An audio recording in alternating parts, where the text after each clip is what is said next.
Ya memang asli.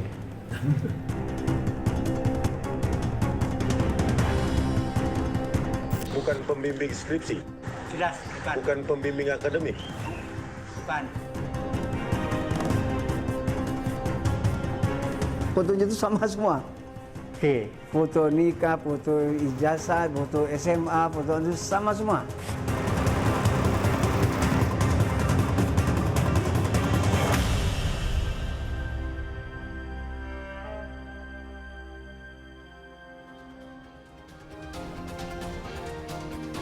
Polemik ijazah Presiden ke-7 RI Joko Widodo tidak kunjung mereda. Isunya semakin liar, bahkan bergulir kemana-mana. Dari Universitas Gajah Mada, kini dituding dicetak di Pasar Pramuka. Pembela Jokowi kini bersuara lantang menuding ini upaya kriminalisasi yang telah dirancang. Publik akhirnya bertanya, mengapa isu pendidikan Jokowi terus digoreng, padahal ijazahnya dinyatakan asli oleh Polri bahkan UGM. Benarkah pencarian ini transparan atau hanya sensasi yang sengaja dicari-cari? Saya Bram Herlambang dan inilah Prime Plus selengkapnya.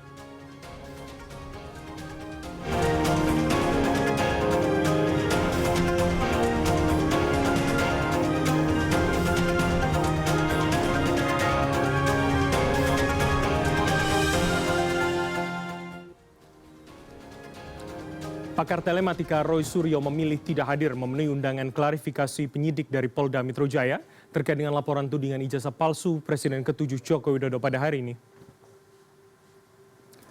Dalam sesi konferensi pers kemarin, Roy Suryo menyebut mendapatkan undangan klarifikasi dari Polda Metro Jaya atas laporan yang dilayangkan relawan Presiden ke-7 Joko Widodo atas kasus ijazah palsu Jokowi. Namun, ia memilih tidak hadir memenuhi undangan klarifikasi yang dijadwalkan pada hari ini. Menurut Roy Suryo, undangan tersebut dinilai tidak penting karena tidak ada hubungannya dengan kasus ijazah palsu. Terlebih, tidak ada relevansi apapun dengan penelitian yang dilakukannya tentang dugaan ijazah palsu Jokowi. Sementara itu, tim pengacara Roy Suryo CS Ahmad Kozinudin menyebut undangan klarifikasi atas laporan tersebut tidak memiliki nomenklatur dan menurutnya para pelapor selain Jokowi tidak memiliki legal standing untuk membuat laporan. Apalagi para pelapor tidak memiliki hubungan keluarga dengan Jokowi. Kami sebenarnya siap 11.000 triliun persen. Ya. Kami siap, tapi kami sangat menghormati saran dan nasihat atau advice dari kuasa hukum kami. Karena secara hukum memang itu tidak perlu dihadiri. Tapi kami siap, penegasan kami siap ini untuk menjelaskan bahwa kami menolak kalau besok ada narasi miring yang mengatakan kami ini mangkir. Tidak mangkir. Kami melakukan press conference hari ini itu sengaja untuk menjawab sebelumnya. Jadi bukan kami besok tiba-tiba tidak datang terus baru ngasih keterangan, bukan. Kita sudah jelaskan sebelumnya. Dan kami akan sampaikan juga pemberitahuan resmi kepada Polda Metro Jaya. Polda Metro Jaya tengah mengusut 6 laporan polisi terkait dengan tudingan ijazah palsu dari Joko Widodo. Dari 6 laporan tersebut, salah satunya dilaporkan langsung oleh Jokowi. Jokowi melayangkan laporan terkait dugaan fitnah atau pencemaran nama baik buntut tudingan ijazah palsu. Polisi juga telah meminta keterangan sejumlah pihak dalam proses penyelidikan laporan tersebut, antara lain Roy Suryo, T. Fauzia alias Dr. Tiva, Michael Sinaga, Rismon, Hasiholan Sianipar, hingga kader PSI Dian Sandi.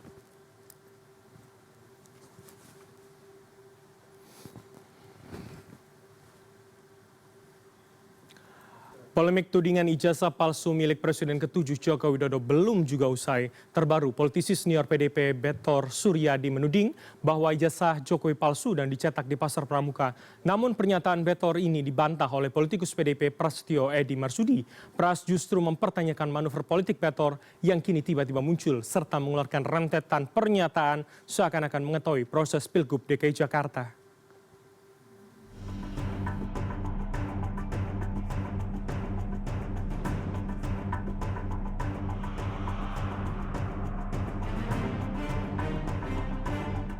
Fotonya itu sama semua.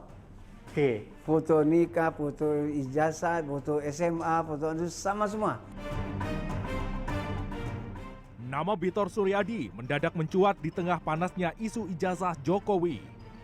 Politisi senior PDIP ini menuding bahwa semua dokumen pencalonan Joko Widodo di Pilkada Jakarta 2012 dibuat di Pasar Pramuka, Jakarta Pusat. Bahwa UGM mengaku ini produknya, tapi secara administrasi legalitas itu pasti palsu. Nah, saya meneliti terus tuh pernyataan-pernyataan itu. Saya jadi teringat itu, Pasar Pramuka. Nah, saya lacak, ini siapa yang pertama kali menerima rombongan Solo. Jadi Solo itu pada awal 2012 itu datang ke Jakarta. Pak Jokowi nih rombongannya Pak Jokowi. Di antara rombongan itu ada nama-nama ini, ketemulah dengan kawan-kawan di DKI. Nah, dari DKI itu mereka terus bikin pertemuan-pertemuan, terus bertemulah di Jalan Cikini itu. Markasnya Jalan Cikini. Jalan Cikini. Dari situ terus mereka terbitkanlah itu ijazah.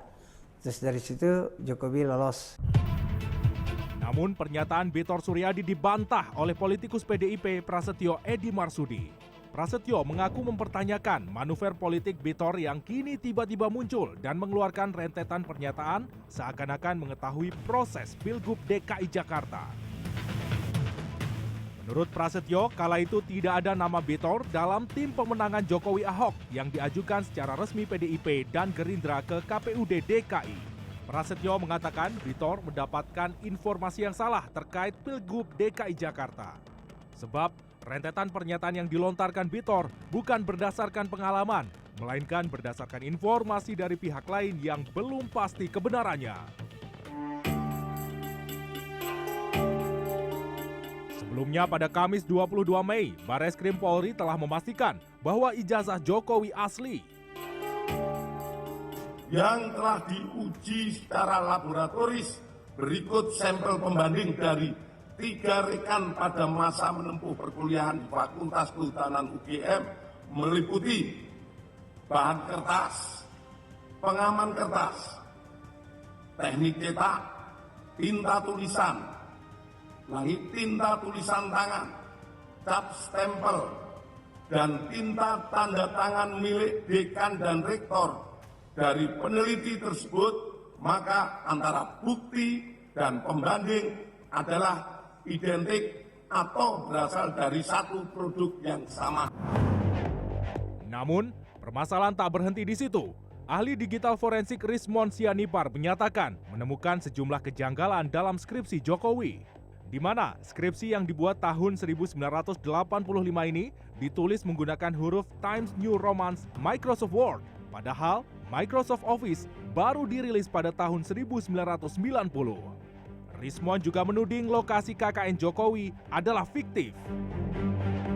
Penggunaan teknologi yang jauh melampaui tahun 1985. Untuk itu ya sekiranya UGM ya harus terbuka supaya bisa ditunjukkan kepada publik ya minimal di ETD UGM, sehingga di ETD UGM itu ya publik bisa membandingkan bagaimana lembar pengesahan skripsi tahun 1985 khususnya Fakultas Kehutanan UGM. Jadi bukan hanya punyanya Pak Jokowi saja dengan alasan bahwa beliau adalah presiden.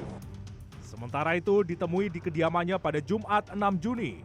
Presiden ke-7 RI Joko Widodo santai menanggapi Rismon Sianipar yang mengancam akan melaporkan skripsinya. Jokowi pun menantang Rismon melaporkan berkas-berkas administrasi lainnya. Ya dilaporkan saja, setelah ijazah nanti dilaporkan, nanti skripsinya dilaporkan, setelah itu KK-nya dilaporkan, setelah itu KTP-nya dilaporkan, setelah itu SIM-nya dilaporkan, terus nanti sertifikat tanah rumah dilaporkan. Tak layani dengan baik. Melalui kanal website resminya, pihak Universitas Gadjah Mada melalui Dekan Fakultas Kehutanan UGM Sigit Sunarta membantah tuduhan ijazah dan skripsi Presiden ke-7 RI Joko Widodo palsu. Sigit menegaskan bahwa Jokowi tercatat sebagai mahasiswa UGM, mengerjakan skripsi, dan ijazahnya adalah asli. Tim Liputan CNN Indonesia.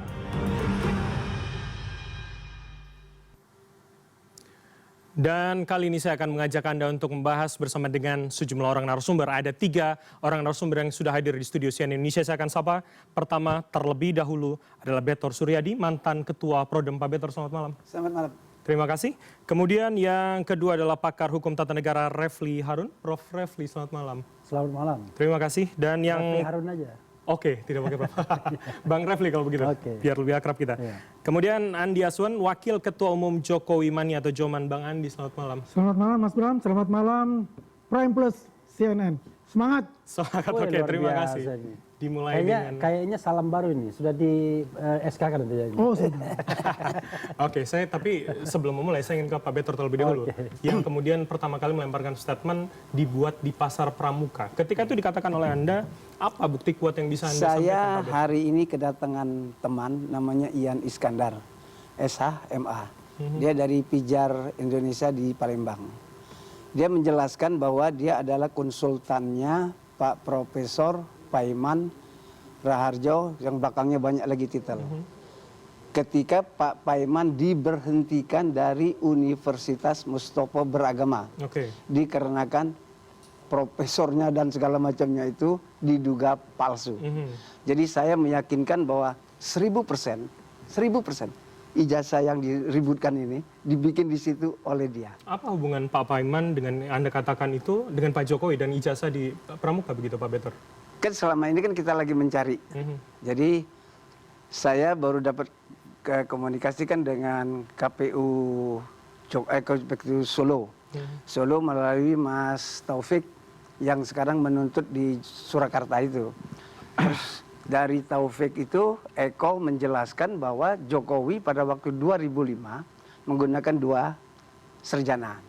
Dr. Andes dan insinyur. Nah, Eko menjelaskan bahwa pada waktu itu tidak ada verifikasi.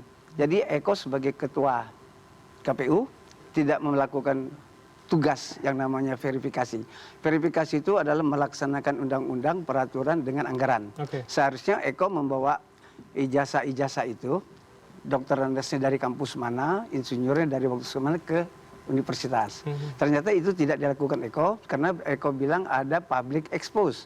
Setelah menang seharusnya Jokowi mengumumkan siapa dia, siapa keluarganya, siapa pendidikannya. Itu tidak dilakukan.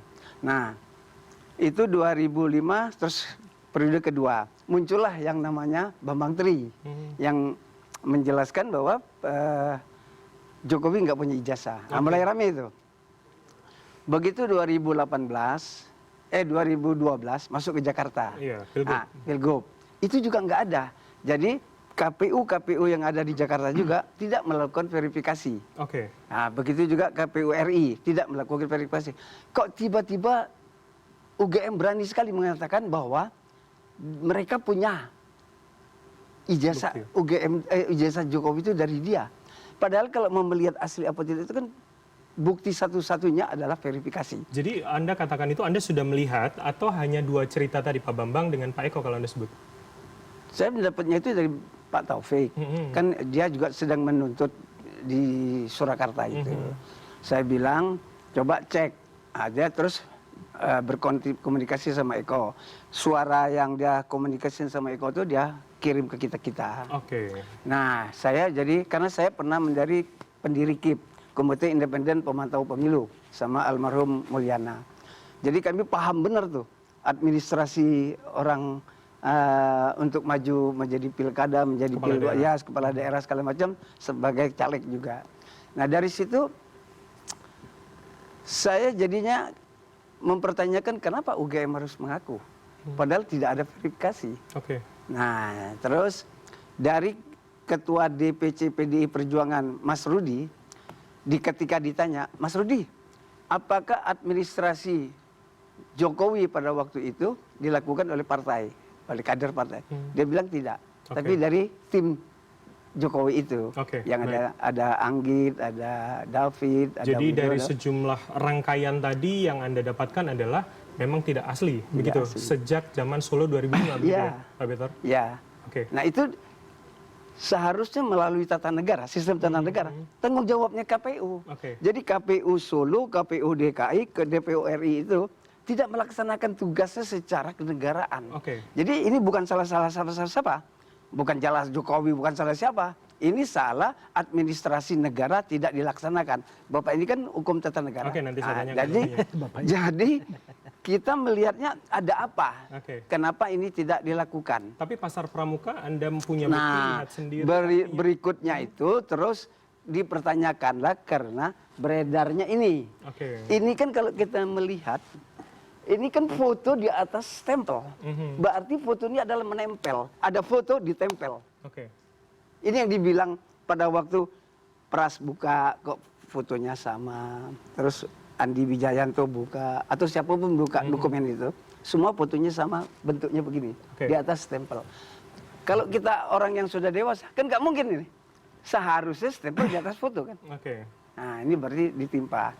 Jadi saya semakin yakin hari ini karena kawan saya memberitahu bahwa si Paiman ini diberhentikan dari Mustopo. Jadi sejumlah logika tadi yang membuat Anda yakin bahwa ini memang palsu.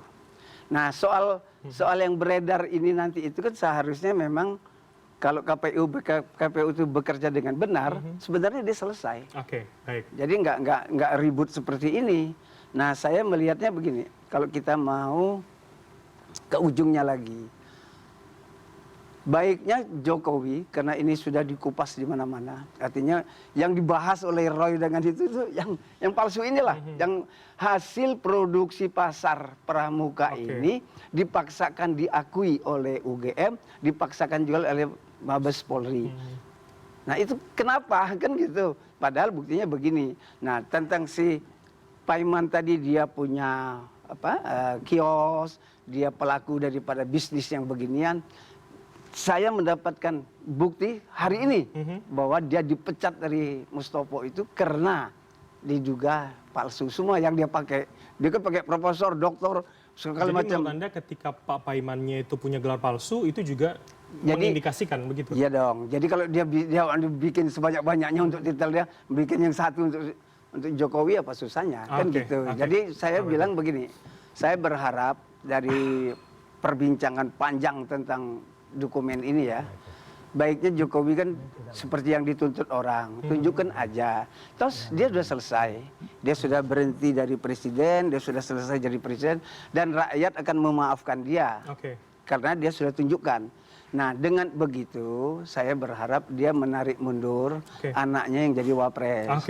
Jadi bandingnya ke sana. Baik, tahan dulu Pak Betor. Saya juga harus disclaimer kepada seluruh narasumber dan pemirsa bahwa kami juga sudah mencoba untuk menghubungi Pak Paiman, tapi sayangnya juga belum bisa bergabung malam hari ini. Saya ke Bang Andi terlebih dahulu. Bang Andi, respon Anda seperti apa kalau kemudian tadi logikanya sudah disebutkan mengapa ijazah palsu dan pasar pramuka? Ya Mas Bram, ya kalau bicara Bang Betor ini, ya mohon maaf, omong kosong. Lompat-lompat logikanya. Nggak jelas ini sebetulnya. Anda telepon aja Mas Eko, dia kan kenal. Ya kan? Saya bicara dulu. Ya, kemarin Anda udah dibantai itu, dibuka semua itu. Kan jelas itu semua. Anda kan nggak berkutik berbicara itu. Dan Anda kan takut ketemu saya, berdebat dengan saya di TV yang itu. Saya tahu itu, makanya saya belakang datang dengan Pak Widodo sebagai misteri guest-nya. Menjelaskan itu. Pak Widodo menjelaskan yang dituduh beliau sebagai otak di balik ijazah palsu di pasar pramuka. Itu sudah dibuka semua. Apa yang dikatakan ini kan, udah saya bilang omong kosong semua. Udah terbantahkan kemarin itu.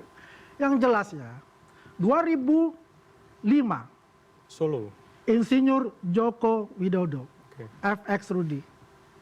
Kita bicara lembaga negara yang berkompeten untuk itu. Itu jelas.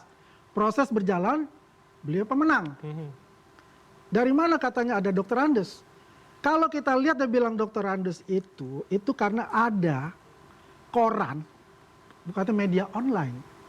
Itu ketika berkunjung ke Sritek. Itu ditulis Dr. Andes, itu kan salah mistype mestinya. Ya kan? Kemudian, kalau misalnya, kan selalu ada jeda ya, di KPU itu adakah keberatan-keberatan dari sebelum masuk nih ya, dari masyarakat tentang pasangan ini. Kalau ada keberatan ya pasti gagal nih pasangan dengan bukti-bukti yang diserahkan kepada KPU. Ini kan mulus, tidak ada. Berlanjut ke 2010. mulus tidak ada. Nah, ini kita kembali yang dipermasalahkan di 2012. Jadi menurut Anda seharusnya kalaupun ada protes 2005, tidak perlu 20 tahun 2025 ini 2005 dipermasalahkan. itu dipermasalahkan di KPU, ya kan? Kan nggak bisa ini kan ada masa jeda itu menunggu, adakah keberatan-keberatan misalnya. Adakah dari masyarakat yang keberatan untuk menerima pasangan ini kan begitu prosesnya juga. Kemudian ya kan 2010 kan mulus nggak ada masalah. Kenapa ujuk-ujuk dipermasalahkan? Kemudian masuk ke 2012.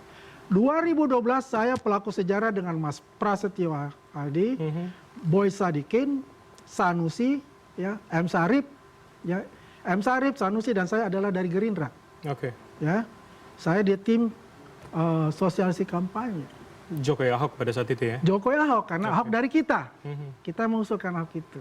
Proses itu pun kita tahu. Kalau dikatakan Pak Betor tadi tidak ada verifikasi, baik di Kata Solo, di siapa? Jakarta, apa yang bisa membuktikan itu? Ya jelas dong, itu kan urutannya.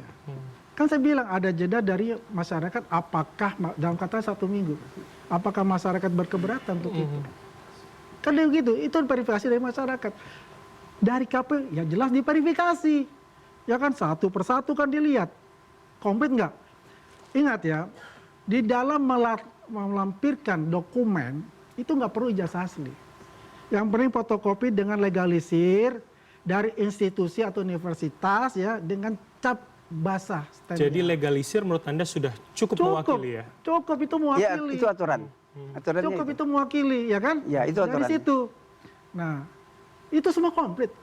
Juri Ardianto, waktu itu beliau sebagai ketua KPU, dia menerima itu. Menerima ya. Dan mengkomplit, ini oke, gak ada masalah. Apakah ada dari masyarakat Jakarta yang memprotes? Kan juga nggak ada. Oke, jadi menurut Anda segala tuduhan Pak Betor tidak beralasan? Tidak beralasan. Oke. Dan tidak masuk secara logika akal sehat kita. Oke, tanggapannya Pak Betor. Susah ya. Kan jelas itu kan mereka tidak melakukan verifikasi. Kalau dia melakukan verifikasi, dia melaksanakan undang-undang, melaksanakan peraturan dengan anggaran. Dia datang ke Jogja, nginep di mana? Di Jogja mereka diterima di fakultas. Siapa-siapa, yang dari KPU-nya siapa-siapa. Dibikin berita acara, stempel. Kan nggak ada. Ini kan kita tanya ke KPU, mana verifikasi dari UGM? Nggak ada. Tapi Anda sudah mencari sedetail itu? Sudah dong. Kalau nggak kan kita nggak berani dong ngomong. Oke, jadi bukti itu ada Iya ya Pak dong. Betor di pihak Anda ya? Maksudnya? Iya. Oke. Kan Roy sama kawan-kawan kan waktu kami ke Jogja, kami ke Jogja sama ke Solo. Kami pertanyakan mana verifikasi, bukti verifikasi dari KPU nggak ada. Tapi kalau tadi legalisir sudah ada, Itu lain, kata Bang itu Andi, lain. Jadi memang peraturannya. Kami kan pernah jadi caleg nih 3 kali, 3 kali ini jadi caleg. Tetap diminta tuh ijazah yang fotokopi di stempel. Nah nanti baru itu diverifikasi ke sekolah kita, ke kampus kita. Cuman begitu. Oke. Nah, tapi yang menentukan itu kan KPU. Ada bukti KPU melakukan verifikasi. Iya. Tertulis. Karena ini anggaran, ini undang-undang, ini peraturan. Tanya juri, nggak akan tahu. Nggak ada. Karena itu yang harus dibuktikan. Kalau sekiranya itu ada, ini verifikasi dari UGM, ini verifikasi dari Pancasila, selesai. Nggak ada orang ribut. Dan menurut tim Anda itu tidak ada? Ya, nggak ada ribut lagi, nggak ada. Nah, saya diuntungkan diskusi tadi malam. Pak Widodo itu, kan tadinya saya cuma menjelas tim Jokowi itu 3. Dia bilang 6, dia sebut lagi nama-nama. Berarti tim itu kan ada. Jadi kan benar. Terus Pras saya kan cuma bilang Pras, Safri. Kan nggak mungkin saya sebut semua, kan ini masalah berisiko kan. Oke. Nah, dengan Pras disebutin semua, ya sudah. Jadi apa yang saya itu, orangnya ada, tim itu ada. Jadi tim Jakarta itu ada, tim Solo itu ada. Kan dilengkapin tuh sama Pak Widodo, dilengkapin sama Pras. Yang tadi saya bilang ini 3, ini 3. Nah, selesai kan? Nah, jadi selesai lagi saya mendapatkan informasi dari Eko itu. Eko saya dapat, dari Pak Rudi FX saya dapat. Jadi mereka tidak melakukan itu karena Eko berharap setelah itu harusnya ada public expose. Nah, public expose itu bisa menutupin apa yang disebut verifikasi. Tapi dalam peraturan verifikasi itu harus. Karena ada anggarannya. Dan itu peraturan untuk menyelesaikan cakadut ini. Nah, jadi saya meyakinkan bahwa itu benar dibikin di Pramuka karena hari ini ada orang datang menceritakan bahwa dia berkawan sama si Pak Iman ini dan dia yang menolong Pak Iman ini karena dipecat. Oke, baik, Nah, baik. selesai kan? Oke, saya tahan di situ. Bang Sandi, tanggapannya? Iya, Mas Bram, ya kembali lagi gitu ya. Kalau ini kan katanya, dan katanya. Bukti, evidence-nya nggak ada. Dia bisa bicara katanya Eko, ya kan? Eko Mana? kawan saya. Eko Sulistyo. Iya. Ya, kalau punya bukti dari Mas Eko Sulistyo, ya, you minta buktinya mana? Dia nggak punya. Ya udah. Dia kan berharap namanya tadi omong kosong, kan, ya. dia berharap public expose kan. Loh, mana Nggak public dilakukan. expose? You bilang begitu ya. Sama kayak kemarin dengan Widodo. Pak Widodo, saya minta untuk membersihkan namanya dari Bang Betor itu. Harus hadir. Walaupun dia itu tidak mau hadir. Dia tidak suka bertemu orang begitu banyak yang membuat dia harus berbicara. Hadir. Ketika hadir, apa yang dia bilang? Iya benar, iya benar. Sekalian aja, dan dia katakan itu sudah jelas ya. Angge, David, Widodo. Terus ya, lagi, tiga Ya. lagi. Biar jadi 6 kan? Ya, berarti kan benar. Berarti benar kan? Saya masukkan adalah Eko kan? Iya, maka Eko. Saya ada di situ Mas Betot. Mas Betot itu bukan di tim pemenangan. Betul. Jokowi. Betul. Saya kan orang DKI. Yang namanya yang namanya kader. Akal kewarasan saya ini jadi kacau balau ini dengan ini. Saya menjelaskan ini ya kan kepada masyarakat Indonesia yang menonton acara ini ya. Apa yang dikatakan ini adalah fitnah. Saya terus terang ini fitnah. Selalu lompat ya, tidak ada bukti yang autentik di tangan untuk menjelaskan argumen dari Mas Betor ini. Apalagi menyangkut dari Pak Iman yang tidak ada korelasinya. Karena membicarakan ini adalah membicarakan wali kota Solo 2 periode dan gubernur. Ya, kemudian dikaitkan pula dengan ijazah pramuka. Oke. Di mana akal sehat itu? Pada saat itu buat apa membuat ijazah di pasar pramuka? Kalau dari Pilwalkot Solo menggunakan ijazah UGM S1 Kehutanan, dia tinggal minta stem basah lagi, Pak. Oke.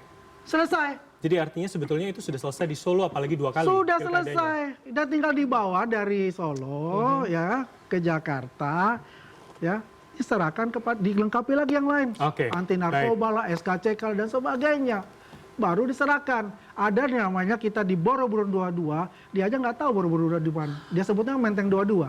Ya kan? Itu aja dari awal pertama aja udah saya bilang, wah ini bukan tim kampanye dan ini adalah omong kosong, ataupun dia juga ada proksi dari orang luar. Oke, tahan dulu, kita ke Bang Refli kalau gitu. Bang Refli, Anda melihatnya sebetulnya mau kemana arahnya dan apa sebetulnya pengaruhnya dalam demokrasi kita begitu, Bang? Wah, langsung demokrasi. Untuk dikasih ngomong. Jadi begini, the main question-nya adalah apakah ijazah Jokowi itu asli atau palsu? Itu the main question. Apakah kemudian dicetak di pasar pramuka, dicetak melalui digital printing di tempat lain, dikeluarkan oleh UGM dan lain sebagainya, itu ada soal yang harus dibuktikan. Karena gini, yang namanya ijazah atau dokumen palsu itu ada 2 kemungkinan. Dikeluarkan atau dibuat oleh institusi yang tidak punya kewenangan, sudah pasti palsu, walaupun informasinya benar semua. Atau dibuat oleh institusi yang punya kewenangan, tetapi yang menerimanya tidak punya hak. Bisa juga begitu, ya kan? Banyak orang jual ijazah kan, institusi yang jual ijazah. Nah, karena itu yang harus dijawab. Misalnya, ini ada informasi nih soal Bitor ya. Mau debat sampai malam berdua ini nggak akan selesai. Karena sama-sama orang yang berasumsi semua. Oke. Satu mendapatkan informasi, satu kemudian membantah informasi itu. Kalau saya malah nantang Bareskrim Mabes Polri kan mau gelar perkara khusus tuh. Ya besok. Besok kan? Ya. Itu dihadirkan juga Bitor. Ya. Dihadirkan juga saksi-saksi tambahan. Dihadirkan juga Kasmujo. Ya. Fenomena Kasmujo itu menurut saya fenomena yang sangat aneh kalau bagi saya ya. Apa perlunya misalnya seorang Jokowi harus berbohong? Ini dosen pembimbing ya? Iya, mengatakan Kasmujo itu adalah dosen pembimbing skripsi pada tahun 2017. Tapi kemudian pada tahun 2025 dibantah oleh dirinya sendiri. By himself. Bukan oleh orang lain. Ya memang bukan. Dia bukan dosen pembimbing skripsi, pembimbing akademik. Tiba-tiba Pak Kasmujo bilang, bukan juga. Oke. Nah, kalau dalam hukum itu namanya petunjuk. Kan kalau kita bicara tentang bukti-bukti, itu bisa surat, itu bisa petunjuk, itu bisa yang namanya saksi ahli ya, bisa saksi fakta dan keterangan pihak yang terdakwa misalnya, atau pihak yang tersangka. Nah, saya melihat ini tidak clear, termasuk ketika Bareskrim Mabes Polri pada tanggal 22 Mei itu mengumumkan bahwa akhirnya kan kesimpulannya ijazah Jokowi asli. Tentu harapannya adalah selesai, case close. Tapi ternyata tidak. Di masyarakat masih muncul dua blok pendapat ini. Dan kalau kita kaitkan dengan misalnya survei terbaru misalnya, ternyata yang ragu itu banyak juga, hampir 50%. Jadi kalau kita bicara numbers ya, misalnya tentang keaslian sebuah dokumen, harusnya kan absolutely 100%. Tapi kalau hampir 50%, 45 sekian persen mengatakan ragu-ragu atau bahkan dengan strong mengatakan palsu misalnya, tentu ada masalah. Nah, tetapi saya mengatakan opini publik, opini beliau, opini Bitor itu tidak menjadi sebuah keputusan. Keputusan itu baru akan betul-betul precise, concise, dan bisa dipertanggungjawabkan kalau ada putusan pengadilan yang berkekuatan hukum tetap. Jadi harusnya prosesnya berjalan, Bang. Yang mengatakan bahwa ijazah itu palsu atau original atau fake, kan begitu. Nah, ini yang kemudian kita belum punya itu. Kalau kita kaitkan dengan bukti-bukti, misal ya, foto ini kan meragukan nih. Kok di foto di atas stempel misalnya. Ini yang dikatakan Rismon yang saya dengar. Karena itu ada tanda tangan yang paling hitam sekali, dia masih melihat lintasan merahnya. Tapi di sini tidak ada sama sekali. Itu kata Rismon berdasarkan digital forensik ilmu dia. Kemudian tanda tangan Kasmujo misalnya, tanda tangan Ahmad Sumitro misalnya, itu juga diragukan. Jadi banyak hal. Lalu kemudian ada registrasi sarjana muda, ada pengakuan Kasmujo dan lain sebagainya. Nah, menurut saya semua informasi ini harus ditampung kembali oleh Bareskrim untuk dalam rangka melakukan new investigation lah. Karena ini belum selesai di masyarakat, dipaksa pun masyarakat untuk mengatakan bahwa ini asli belum selesai. Tetapi apakah itu dari pasar pramuka atau tidak? I have no answer. Saya nggak bisa jawab. Baik, tahan dulu, Bang Karena Refli. itu sesuatu yang harus ditanyakan, diverifikasi, diinvestigasi oleh penegak hukum. Baik, itu PR-nya di situ ya. Iya. Tahan, nanti saya akan tanyakan lebih lengkap lagi pada 3 orang narasumber, termasuk 2 orang narasumber yang akan bergabung pada segmen berikutnya. Tetaplah bersama kami di Prime Plus.